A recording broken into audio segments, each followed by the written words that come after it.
The night Michael put his son to bed, he didn't expect a knock that would change his life. He thought it was the wind, or maybe a neighbor needing help. But when he opened the door, he found the last person he ever imagined standing there. His boss, the powerful CEO who ran the company that barely kept his lights on. Her eyes were red, her hands were shaking, and before he could say a word, she whispered through tears, "I canceled my wedding. I couldn't fake loving someone, when kindness already showed me what real love looks like." Before we begin this emotional story, take a moment to support the channel. If stories like this move you, inspire you, or remind you of the good still left in the world, please subscribe, like this video, and leave a comment below. Your support helps your channel name keep sharing stories that matter. Now let me take you back to where this story truly began. Michael Harris was a single dad living in a small rented house on the edge of town. Nothing fancy. The paint was peeling, the heater worked only when it felt like it, and the roof leaked during heavy rain. But to Michael and his 7-year-old son, Noah, it was home. Michael worked long hours as a maintenance supervisor at a large tech manufacturing company. His boss, Claire Whitmore, was known across the industry as brilliant, strict, and untouchable. She ran meetings like a battlefield and expected perfection from everyone. People respected her, but very few felt close to her. Michael was never late. He never complained. He worked weekends without being asked, not because he wanted praise, but because he needed the job. After his wife passed away suddenly 3 years earlier, his whole world became Noah. Every extra dollar mattered. Every hour counted. One cold December morning, Michael noticed Claire struggling in the parking lot. Her car wouldn't start, and she was clearly frustrated, tapping her phone and pacing. Most employees walked right past her. Some were afraid. Others assumed she had help. Michael didn't hesitate. He grabbed his jumper cables from his old truck and walked over. "Ma'am," he said gently, "I can help if you want." Claire looked surprised, then annoyed, then tired. She nodded. As Michael worked on her car, Noah's handmade drawing fell out of his jacket pocket. Claire noticed it, a picture of a man holding a small boy's hand under a crooked sun. "Your son?" she asked. Michael smiled. "Yeah, he draws one every morning so I don't forget why I work." That small moment stayed with Claire longer than she expected. Days passed, then weeks. Michael continued doing small things, fixing broken doors without being asked, helping coworkers, staying late to clean up spills. He never once mentioned his struggles. One evening, Claire overheard Michael on the phone in the break room. He was speaking softly. "No, buddy, it's okay," he said. "We don't need a big Christmas.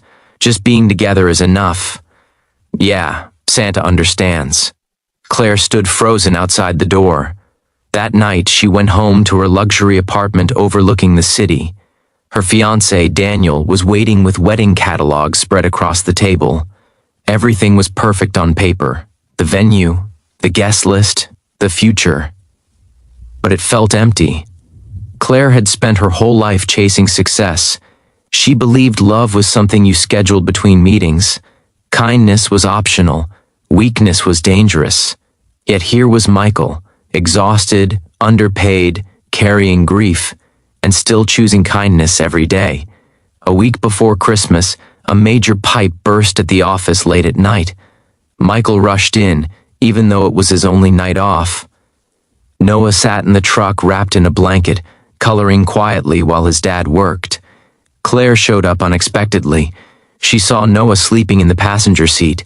She saw Michael's cracked hands, his tired eyes. "Why didn't you call someone else?" she asked. Michael shrugged. "He needed me, and the building needed me too." Something broke open inside her. The next morning, Claire called Michael into her office. He expected trouble. Maybe he'd crossed a line.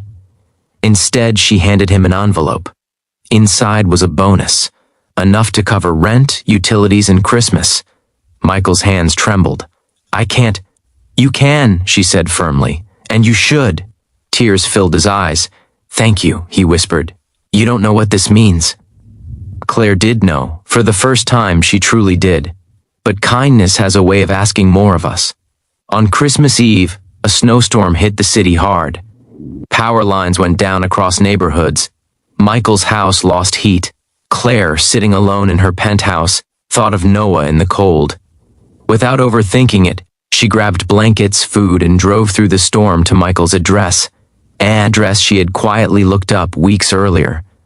When Michael opened the door and saw her standing there, soaked and shivering, he was stunned. "I'm sorry," she said, her voice breaking. "I didn't know where else to go." They sat in the living room, sharing soup by candlelight while Noah slept on the couch. For the first time in years, Claire talked. She talked about her childhood, about parents who valued achievement over affection, about a life filled with applause but no warmth. Michael listened.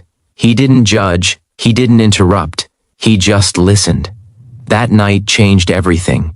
In the weeks that followed, Claire felt a growing truth she could no longer ignore. She didn't love Daniel. She loved the idea of stability, control, image. But real love, real kindness, looked like Michael tucking his son in, like soup in a storm, like listening without fixing. 3 days before the wedding, Claire canceled everything. The calls were brutal, the headlines unforgiving. Then she drove to Michael's house, which brings us back to that knock on the door. Standing there, shaking, she said, "I couldn't fake loving someone when kindness already showed me what real love feels like." Michael didn't rush her. He didn't promise anything. He simply opened the door wider. Months later, Claire stepped down as CEO, not to disappear, but to rebuild the company culture from the ground up.